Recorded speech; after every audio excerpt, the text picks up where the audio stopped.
Bienvenue sur le plateau de Canal et compagnie pour terminer la semaine ensemble puisque nous sommes vendredi. Alors tout à l'heure sur le deuxième plateau, on ira au lac de l'Odeur et on découvrira les nouvelles aventures du crocodile rouge. Mais tout de suite, c'est Martine Dussart qu'on retrouve. Bonjour Martine. Bonjour Corinne. Alors Martine, vous êtes, on peut vous présenter comme ça, enfin je vais vous présenter comme ça, auteure de BD initiatiques. Voilà, oui. Alors, illustratrice. Et illustratrice, voilà. Oui. On va un petit peu détailler puisque effectivement c'est assez formatrice également, c'est assez complet. Oui. Mais on va en tout cas partir des BD. D'abord, qu'est-ce que c'est qu'une BD initiatique ? Alors, une BD initiatique, c'est une BD qui raconte une histoire, bien entendu, mais où il y a un message.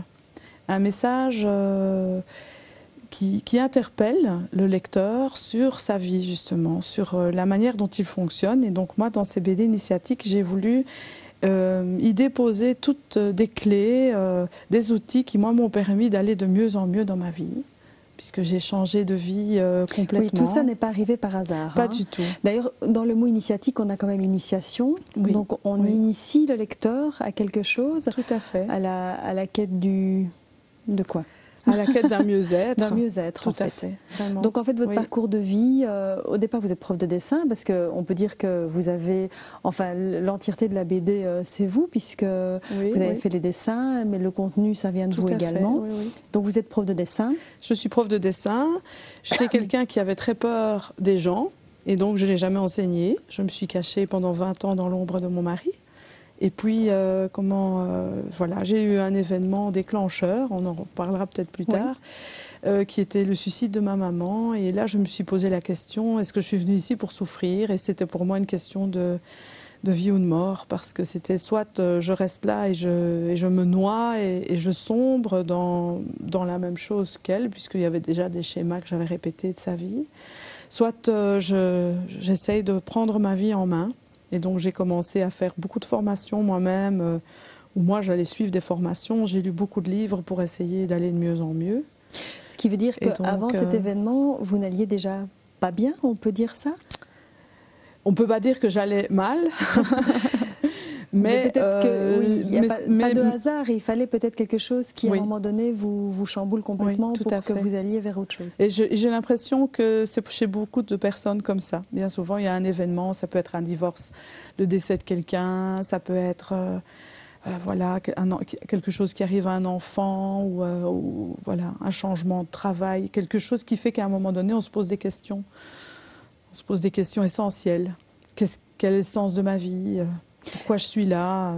Et justement, quand vous vous êtes posé ces questions-là, qu'est-ce que vous avez trouvé comme réponse? Alors, j'ai rencontré un gros chaos, parce que, parce que voilà, j'avais pas justement à l'époque tous les outils, et j'ai rencontré un gros chaos, donc ça a été assez difficile avec mon mari, avec mes enfants, parce que quand on est quelqu'un qui est sauveur de toute sa famille pendant toute sa vie, qu'on a dit oui, et qu'on a essayé Je pouvais être bien que quand mes enfants allaient bien, que ma famille allait bien, et puis à un moment donné, quand je commence à dire « ah non », vous ne viviez pas pour vous. Voilà, pas du tout. Pas du tout, pas du tout. Donc ça a vraiment créé un chaos à la maison. Et puis voilà, après, mon mari, lui, s'est rendu compte que que lui avait ses propres souffrances et que je n'étais que juste le doigt qui venait appuyer sur sa grosse blessure d'abandon, en l'occurrence. Et c'est tout à fait que je parle de ça. D'ailleurs, on anime des formations de couple ensemble. Donc voilà, il n'y a pas de souci. Et donc, on a failli se séparer en 2006, vraiment, parce que ce n'était pas lui que je n'aimais plus, c'était pas que je n'avais plus d'amour pour mon mari, c'était la situation très fusionnelle et de dépendance affective qu'on vivait que je ne pouvais plus vivre, en fait. Et donc voilà, lui il s'est mis en route aussi avec des groupes d'hommes, voilà, qui sont... Donc vous avez été dans des formations, des séminaires, sur... Des lectures aussi, beaucoup. Beaucoup de lectures, oui. Voilà, et puis je me suis rendu compte que j'allais de mieux en mieux. Et vous appreniez en même temps beaucoup de choses. Tout à fait. C'était quelque chose qui vous était complètement inconnu, vous n'aviez jamais fait de démarche avant ça Un petit peu, mais ici c'était pour moi vraiment... il faut que je puisse vraiment vivre cette vie et que je puisse, le jour de ma mort, me dire mais j'aurais fait quelque chose. Voilà, j'aurais fait quelque chose pour l'humanité. C'est peut-être prétentieux, mais en tout cas, c'est comme ça que moi je le vivais. Et puis comme je dessinais et que et qu'en même temps, je commençais à animer des formations qui commençaient à bien marcher. Je me suis dit, mais finalement... Parce que d'abord, vous avez suivi des formations, puis vous avez décidé... C'est ça. Alors, après, j'ai commencé à en donner. Au départ, c'était sur comment faire la peinture décorative, puisque j'ai une formation artistique et j'ai toujours expérimenté l'art. Donc là, vous n'aviez plus peur des gens? Ça commençait. Ça commençait. En fait, je crois que c'était aussi le fait d'oser y aller, le fait d'oser être ici avec vous, par exemple. C'est chaque fois des défis qui me permettent de me surpasser, de me dire, mais oui, je suis capable. J'avais beaucoup de dévalorisation, je n'osais pas montrer mes dessins avant, donc ça a été tout un chemin initiatique pour moi aussi, finalement, de créer ces bandes dessinées. Parce qu'entre le moment où j'ai écrit le synopsis et la maquette de la première bande dessinée, il m'a fallu 6 mois pour oser dessiner, oser dépasser la peur de la feuille blanche et du candidaton et du jugement. Et à partir de quand est-ce que toutes ces choses que vous avez apprises dans les formations, les séminaires, etc., est-ce que vous avez appris de vous-même, vous décidez de le mettre sur papier? Eh bien, c'était en novembre 2007. En novembre 2007, j'ai dessiné déjà la maquette. En plus, je ne savais pas vraiment comment on faisait une bande dessinée. Hein, donc, D'ailleurs, ce ne sont pas vraiment des bandes dessinées. Enfin, oui, non. Si. Enfin, je ne sais ça, pas. Le format. Si... Oui, voilà. D'ailleurs, on peut montrer. Là, je prends vraiment au hasard. Et comme ça, le téléspectateur voit. Voilà. Donc, effectivement, on n'a pas de petites cases comme on pourrait trouver dans une BD. Voilà, non, c'était pour moi impossible de dessiner dans des cases. Il y a juste 2 pages qui sont comme ça. Mais ici, c'était, voilà. En fait, j'avais envie aussi de me faire plaisir. Et ça a été un petit peu le moteur de ce qui m'a permis d'oser dessiner. C'est de me dire, si je ne le fais que pour une seule personne, ce sera pour moi et autant me faire plaisir. Donc, j'ai voulu tout faire à la main. Donc, c'est toutes des techniques d'aquarelle, de gouache, des collines, voilà, de crayon aquarelle, voilà. Donc, il fallait que je m'amuse aussi en les faisant. C'est important, surtout après ce que vous aviez appris sur vous-même. Oui, voilà. Et chaque fois un nouveau défi, de me dire, voilà, quand je suis arrivée avec mon projet, j'ai dit, waouh, ça va me prendre combien de temps, c'est énorme. Et puis là, la 8e va sortir le mois prochain. La 8e est la dernière, parce que là, on va justement parler de cette structure, parce que c'est toute une... Et d'ailleurs, je pense que on va la voir en image. Voilà, oui, c'est toute une structure. C'est le trésor oublié de l'arc-en-ciel. Et en fait, chaque BD correspond à une couleur, hein. On voit la première, le rouge, et puis pour arriver donc à la 8e qui va bientôt sortir, et qui est un petit peu le Graal, quelque part. Oui, d'ailleurs j'en parle à un moment donné. Voilà. Alors on peut en parler un petit peu de cette évolution, sans être trop complexe. Hein, oui. Et donc là on est déjà, on passe à autre chose qui n'a rien à voir. Ça, c'est la dernière BD. Mais donc ici, en fait, mais on peut peut-être montrer. Donc c'est l'histoire d'un jeune garçon qui ne comprend rien. Je montre, voilà, à la caméra. Donc il ne comprend rien aux choses de la vie. Et donc voilà, il est entendu par un petit personnage qui s'appelle Guidéry, qui l'emmène dans un monde parallèle. Et va rencontrer ici Gaudi, donc qui est un papillon, un mage, qui va lui proposer de retrouver... Hein. Il y en a 3 principaux, puis il y en a plein d'autres qui viennent. Oui. D'accord. Oui. Il y a vraiment beaucoup de personnages qui viennent s'inclure au fur et à mesure des tomes. Et donc il va vraiment lui proposer de retrouver le trésor de l'arc-en-ciel. Et donc ici, il va d'abord décider de se mettre en route. Il va rencontrer aussi la force de la terre qui est là. Donc on voit, d'ailleurs, il y a une image où on voit vraiment la terre avec ses feux, etc. Et donc il va vraiment partir à la découverte. Et puis alors il y a aussi des pages beaucoup plus sombres avec tout ce qui est loyauté familiale, tout ce qui se reporte de génération en génération. Et il va vraiment voir que dans ce côté humain, on a cette puissance et cette force de vie qui nous pousse à avancer. Et on a aussi tous nos freins, en fait, qui sont ces tentacules noirs, voilà, qui sont rampantes et qui nous empêchent d'avancer, tout ce qu'on reporte de génération en génération. Oui, pas nécessairement ce qu'on a vécu nous-mêmes, en fait, hein, ce que les générations précédentes ont vécu. Voilà. Ça, c'est le premier. On ne saura forcément pas passer tous en revue, mais j'avais envie de poigner dans le deuxième Oui. qui m'interpellait. Oui. Donc, qui là parle un petit peu, je ne sais pas comment on peut le définir, moi je dirais la pensée positive, mais il y a aussi la loi de l'attraction et des choses comme ça. Oui, donc en fait, dans le deuxième tome, le premier tome, c'est vraiment comment j'occupe ma place sur le plan physique. Ici, c'est plus intérieur. Comment est-ce que je vais me créer l'image de moi et du monde? Et donc, une page qui est fort importante, donc c'est celle-ci, en fait. Oui, hein, voilà. Peut-être la montrer. Où là, on voit toutes des cartes où il est écrit, moi, mon milieu, ma race, mes parents, ma religion. C'est les cartes de départ, en fait. Voilà. Et puis, derrière ces cartes, chacun a quelque chose de différent décrit. En fonction de ça, se crée une image du monde et de soi, qui bien souvent est erronée. D'ailleurs, on voit une petite dame qui est mince et qui se voit grosse dans le miroir. Ou bien si on a entendu toute notre vie, t'es un bon à rien, t'es un bon à rien, mais quand je vais avoir ça comme croyance de moi, qui est une croyance erronée, bien sûr, une croyance limitante ou limitative. Et donc, en fonction de ça, si je veux faire advenir des choses dans ma vie, eh bien, cette croyance va se réactiver et donc ça va être difficile de pouvoir l'actionner. Et donc ce livre-là explique vraiment comment transformer, déjà prendre conscience de ses croyances. Dans les formations aussi que je donne, donc on travaille évidemment, c'est une formation où c'est une journée par couleur, donc on travaille aussi sur ses croyances pour pouvoir après utiliser cette loi d'attraction, cette loi du boomerang, comme je l'ai appelé ici dans le livre, puisque mon but c'est d'arriver à ce que ce soit vraiment compréhensible par un maximum de monde. On va y revenir d'ailleurs. Et effectivement, là, la seule planche BD, plus ou moins de toutes vos BD, où on explique quand au départ on se dit ça va être une bonne journée, et inversement, et effectivement tout va bien. Quand au départ on se dit ça va être une mauvaise journée, voilà, ça va être une mauvaise journée, et de fait, tout va mal. Tout va mal, voilà. Oui. Voilà, on a tous vécu des moments comme ça. Tout à fait. C'est vraiment la puissance que nous avons, nous êtres humains, à en fait être créateurs et de notre vie. Voilà. Ça explique aussi la fameuse équation est égale à mc carré de Einstein, hein, qui nous démontre que la matière multipliée à la vitesse de la lumière au carré, ça fait de l'énergie et inversement. Donc nos pensées sont de l'énergie qui ont puissance à se matérialiser. Donc si je suis dans la peur tout le temps d'être malade, mais c'est ce que quelque part j'envoie à la vie et c'est ce que la vie va m'envoyer. Est-ce que tout le monde est ouvert à ce... Non. Et c'est pas grave. Voilà. Et c'est pas grave. Je pense qu'il y a de plus en plus de personnes qui se posent des questions.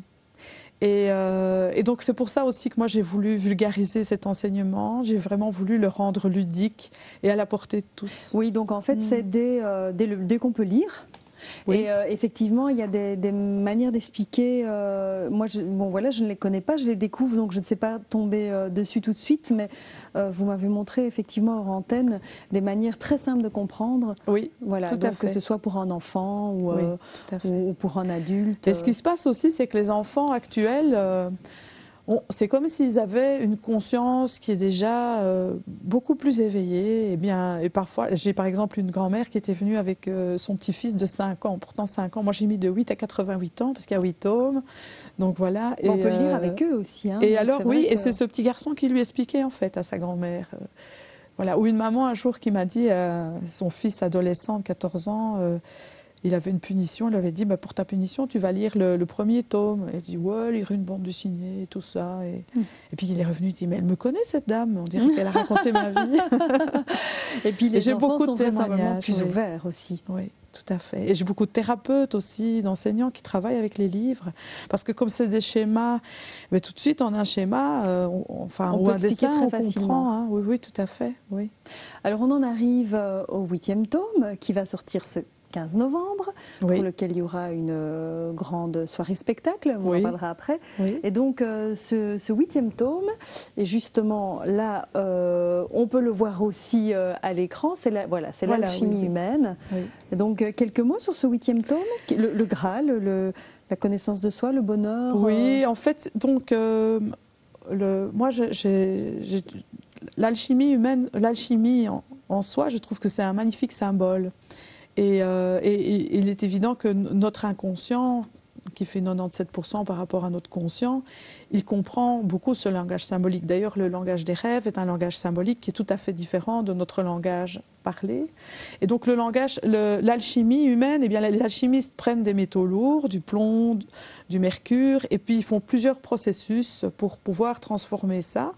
Et ici, je me suis dit, mais tiens, finalement, nous aussi, nous avons des métaux lourds, qui sont toutes les blessures, tout ce que nous avons subi enfant, tout ce que nous avons subi comme sévices, toutes nos peurs. Les croyances, la loyauté familiale, les jeux de pouvoir de l'ego. Oui, le manque d'amour. Enfin, tout ça fait un peu ce terreau-là dans lequel on survit. Ensuite, il y a le fameux plateau du chaos, hein, donc là où on surnage comme on peut en fait, hein, dans la maladie. C'est votre vie, hein, c'est ça. Tout à fait. Voilà. C'est vraiment ma vie qui m'a inspiré ça, parce que je survivais dans ce grand chaos en me posant plein de questions de comment j'allais pouvoir, pourquoi est-ce qu'on est obligé de souffrir comme ça, pourquoi est-ce que c'est si difficile. Et à un moment donné, j'ai eu un événement déclencheur qui était justement le suicide de ma maman. Et voilà. Et donc à partir de là, 1 an et demi après, c'est mon papa qui est décédé d'un cancer, et j'ai vraiment la sensation qu'il s'est laissé mourir, de culpabilité, mais bon, ça c'est mon avis personnel. Et à partir de là, je me suis dit, mais moi je suis partie pour finir comme maman. J'étais quelqu'un d'acide, j'ai pas compris. Acide dans le sens agressive, dans le sens piquante. Vous voyez, je dis quelqu'un je vous comme ça. Mal, mais bon. Oui, je sais. D'accord. J'étais comme ça, vraiment comme ça. J'en voulais à mon mari parce que j'étais obligée de travailler comme épouse aidante et que c'était de sa faute, alors que c'était simplement mes peurs. Enfin voilà, j'étais pas du tout bien. Et là, j'ai vraiment décidé à ce moment-là de sortir justement du connu. Hein, donc on voit aussi sur le schéma. Après l'événement, deux possibilités, soit le connu. Oui. Qui est, où on reste parfois effectivement dans ce mal-être, mais en tout cas qui, vous le disiez très bien, et c'est vraiment ça, qui a un côté confortable, parce que c'est connu. Tout à fait. Mais vous avez pris l'autre voie. Mais désagréable. Donc c'est comme ça qu'on peut retrouver par exemple une femme qui va se faire battre par son mari, qui va rompre une relation et recommencer. Parce que c'est connu, parce que c'est ce qu'elle connaît. Dans le même schéma. Voilà. Ouais. Ou alors on va vers le choix du cœur. Qui est l'inconnu. Qui est l'inconnu. Et là, l'inconnu fait peur. Parce que, on risque de se retrouver sans argent. Moi, j'étais épouse aidante, donc si je quittais mon mari, j'avais pas d'argent. Et en même temps, c'était une question de survie pour moi. C'était me choisir, sans pour ça être égoïste, mais me dire que je décide aujourd'hui d'être la personne la plus importante de ma vie. J'ai déjà entendu ça aussi, mais c'est... Oui. Et donc, c'est vrai qu'à dire de vrais noms, et pas un non qui dit oui, mais vraiment un vrai non, qui justement est dans l'énergie rouge où je m'affirme. Et donc de me rendre compte que finalement je suis responsable de ma vie, c'est ma vie, c'est moi qui décide, c'est moi qui choisis. Et donc voilà, et donc après c'est se donner les permissions à soi-même de pouvoir transmuter tout ça. Et puis on passe par le fameux chaos de transition, comme je parlais tout à l'heure. Voilà. Passage obligé, parce qu'à partir du moment... Et chaos pas que pour vous, pour l'entourage également. Pour l'entourage, tout à fait. Parce qu'à partir du moment où on arrive à se positionner autrement dans une systémique familiale, il est évident que les points de repère explosent. Et que, voilà. Et pour moi... tout le monde se demande ce qui se passe. Voilà. Pour moi, on me disait, tu es égoïste, oui, tu ne penses qu'à toi. Et en même temps, je me dis que peut-être que si maman avait pu... elle aussi pensait à elle. Voilà, oui. Elle n'aurait pas dû subir, ou en arriver là. Donc voilà. Et après ce chaos, la guérison, énergie de guérison. L'énergie de guérison, oui, qui se met en route, qui va même, parce que ce que j'ai remarqué aussi, j'ai travaillé aussi 2 ans, de voir un petit peu l'analogie. D'ailleurs, il y a aussi un dessin qui explique un peu comment ça circule, cette énergie à l'intérieur de nous, en passant par les 3 couleurs des chakras de base, en passant par le cœur, en remontant. Et qu'à un moment donné, si ces chakras... Je peux peut-être montrer le dessin.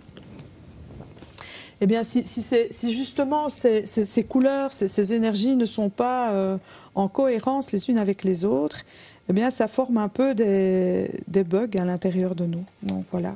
Je peux oui, voilà. Voilà, oui. Je sais pas vous trouvez le moyen. Voilà, allez-y, vous avez plus la visite que moi.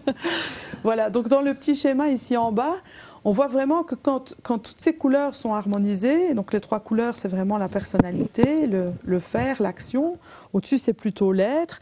Et quand l'énergie circule vraiment en passant par le cœur, eh bien là, la vie va être de plus en plus facile. Et inversement, quand je suis encore dans les loyautés familiales, dans le non-respect de moi, dans les jeux de pouvoir, dans le non-amour de moi-même, quand j'exprime pas ce que j'ai à vivre, quand ici, mon intuition est fermée, tout ce qui est au-dessus, qui est du domaine plus spirituel, fait peur parce que c'est nouveau, l'inconnu.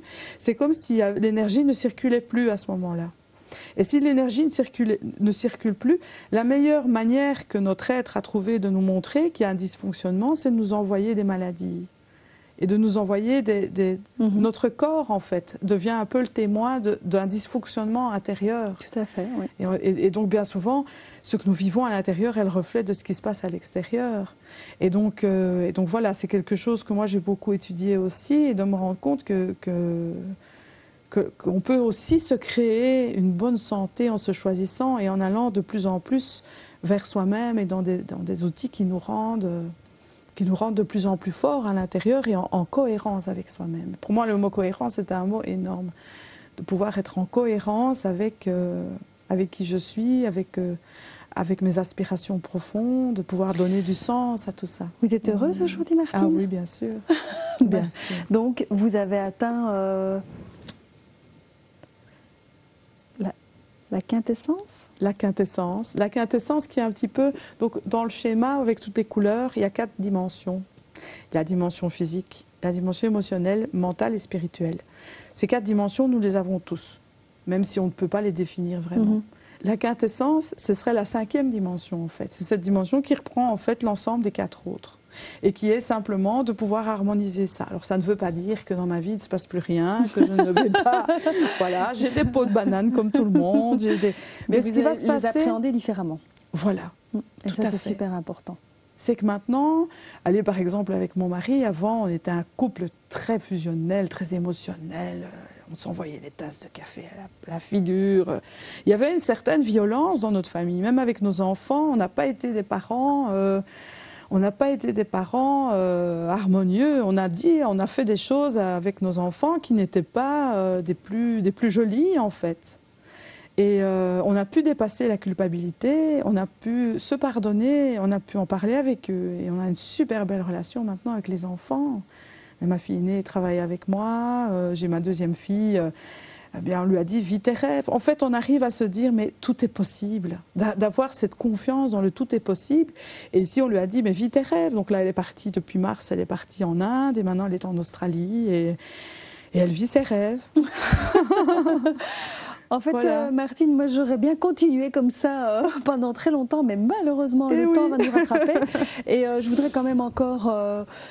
Voilà, il y a les 7 BD, il y a la 8e qui va sortir. Vous donnez également des formations. Tout à fait. On donnera un site de référence sur lequel les gens peuvent aller et comme ça, ils ont toutes les infos. Et puis il y a cette soirée du 15 novembre. Oui, la soirée du 15 novembre. Donc en fait, j'ai voulu faire une grande fête. Il y aura plus ou moins 300 personnes. Donc pour la sortie du 8e tome. Voilà. Ça devait se fêter puisqu'en plus c'est la... Voilà. Pour moi, c'est tout un cycle. Ça fait 7 ans que j'ai commencé. En plus, ce sera le jour de mon anniversaire. Donc, c'est aussi un cycle. Et donc, j'avais envie de rassembler les personnes qui le souhaitaient. C'est un spectacle qui est gratuit. Donc, il y aura une manifestation artistique par couleur.